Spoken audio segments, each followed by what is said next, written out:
Hello friends, welcome to my channel. Guys, स्वागत है आप लोगों का मेरे चैनल में। Ketan Parekh manage to trick SEBI again. तो गाइस, एक्चुअल में क्या है कि सेबी का कहना है कि इन्होंने अवैध तरीकों से 65 करोड़ रुपए का मुनाफा कमाया। सेबी ने अब कह लीजिए कितान पारेख को शिकंजे में लाने के लिए नए तरीकों का इस्तेमाल किया। दरअसल कितान पारेख ने अपनी पहचान छिपाने के लिए कई अलग अलग फोन नंबर और नामों का इस्तेमाल किया था। सेबी ने इनके तार जोड़ते हुए इस घोटाले का पर्दाफाश किया और पूरी कहानी गाइस इस वीडियो में मैं आप लोगों को समझाने वाली हूँ। एक्चुअल में इन्होंने क्या क्या चीजें करी हैं कितान पारेख ने और सेबी ने कैसे इनका पर्दाफाश किया है। तो गाइस देखिए, ये आर्टिकल तो आज का है, आप इसको स्टडी करके चल सकते हो नो डाउट, क्योंकि आपको काफी सारी चीजें क्लियर भी हो जाएंगी। लेकिन कुछ ऐसी चीजें भी मैं आपको लोगों को बताऊंगी जो इस आर्टिकल में आप लोगों को ना मिले। तो गाइस, आप ऑडियो को सही तरीके से सुन के चल सकते हैं। बहुत सारे आर्टिकल्स है, इफ आप उनको रीड करोगे तो जो चीज मैं आपको समझा रही हूँ ना वो ऑलरेडी आपको उसमें क्लियर हो जाएगी।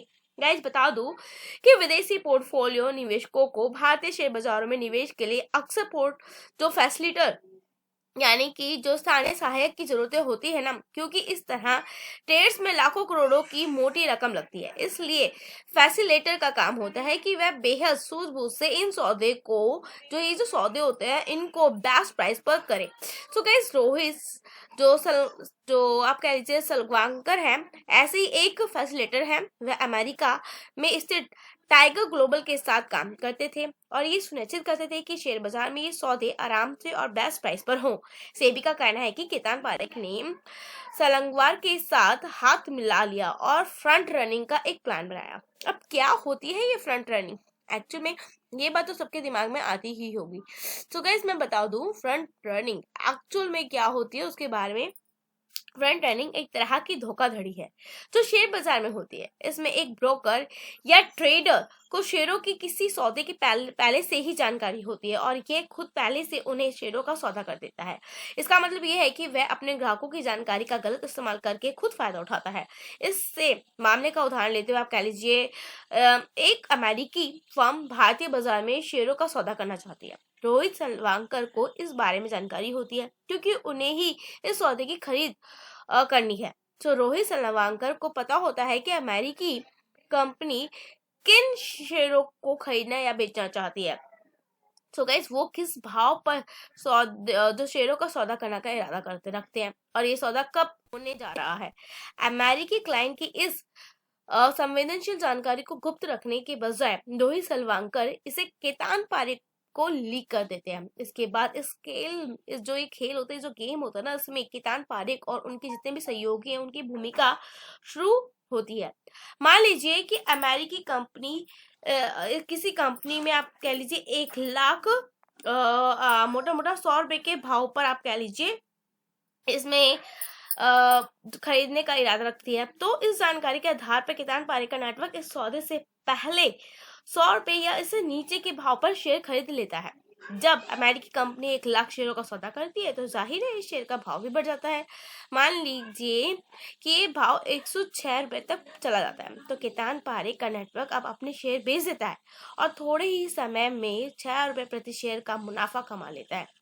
ये गाइस इसी को फ्रंट रनिंग अवैध तरीके से कहा जाता है। केदार पारेख ने कैसे अपना नेटवर्क तैयार किया, अब इस बारे में मैं आप लोगों को बताऊंगी। कि सेबी के मुताबिक कितान पारेख का नेटवर्क काफी फैला हुआ था, जिसमें अशोक कुमार पोदार समेत कई अनेक शख्स भी जुड़े हुए थे।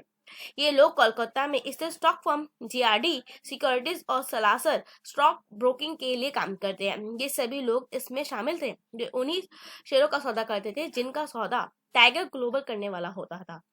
ये सारी जानकारी या ये सारी योजना कई मोबाइल कितने भी मोबाइल्स नंबर्स हैं उससे चलाई जा रही थी।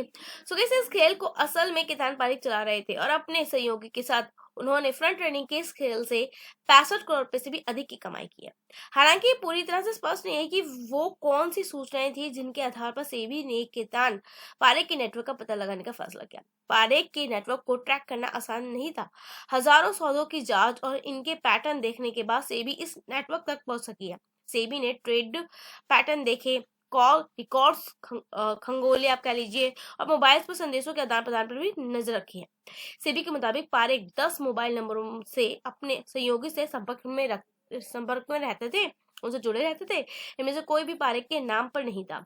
जिन लोगों से उनकी बातचीत होती थी उन्होंने केतान पारेख का नाम जैक, जॉन, बॉस, भाभी जैसे नामों से सेव किया था। सेबी ने जांच में पाया कि इनमें से एक नंबर केतान पारेख की पत्नी के नाम पर दर्ज है। ये उन 10 मोबाइल नंबरों में से एक था जिनके जरिए केतान पारेख अपने सहयोगी के संपर्क में रहते थे। सेबी ने तार जोड़ने शुरू किए और इससे पहले इस पहेली को सुलझाने का भी दाव लगाया। सेबी की जांच पड़ताल में एक और दिलचस्प बात सामने आई। संजय तापेडिया नाम के एक संदिग्ध ने जैक लेटेस्ट को जन्मदिन की शुभकामनाएं दी। केतान पारेख की जन्मतिथि भी 15 फरवरी है, जैसा कि उनके पैन कार्ड में दर्ज है। इसके बाद सेबी का संदेह केतान पारेख के नेटवर्क पर और पुख्ता हो गया। सो गाइस, मैं आपको बता दूं, रेगुलेटर ने केतान पारेख, रोहित सलवांकर और अशोक कुमार पोदार को सेबी के साथ रजिस्टर्ड किसी भी मध्य से प्रत्यक्ष या अप्रत्यक्ष तौर पर तत्काल प्रभाव जोड़ने से रोक दिया। एंड सेबी ने केतान पारेख, जो सलवांकर हैं, जो पोदार हैं, उसमें 22 इकाइयों का कारण और जो नोटिस है ना उसको जारी किया था, क्योंकि जितना भी धन हो गया, जो जुर्माना हो गया, वो सब चीजें इस पे लगाई गई है। रेगुलेटरी ने भी कहा है कि आदेश की प्राप्ति से 21 दिन के भीतर सेबी के समक्ष अपने जवाब दाखिल होंगे। 188 पेज का सेबी ने रोहित सलवांकर और केतान पारेख के लिए फ्रंट रनिंग, जो भी तुमने धोखाधड़ी करी है ना, उसके बारे में एक रिपोर्ट तैयार करी है।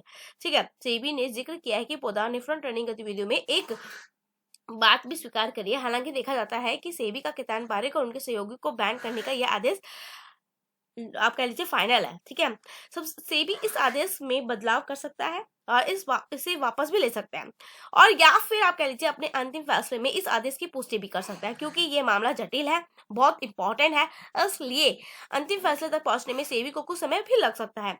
इस दौरान केतान पारेख और उनके जितने भी सहयोगी, उनके पास अदालत का रुख, आप कह लीजिए, करने का विकल्प खुला ही रहेगा। एंड सेबी के जितने भी फाइनल आदेश या ऑर्डर्स है उनके खिलाफ जारी करना, जो नोटिस है, वो बहुत एक चुनौतीपूर्ण रहेगा। इस केतान पारेख का नाम ना 2000 के समय भी भारतीय शेयर मार्केट में बहुत जाना पहचाना था। एंड शेयर बाजार में उनके हर एक दाव का ट्रेडर्स को इंतजार भी रहता था।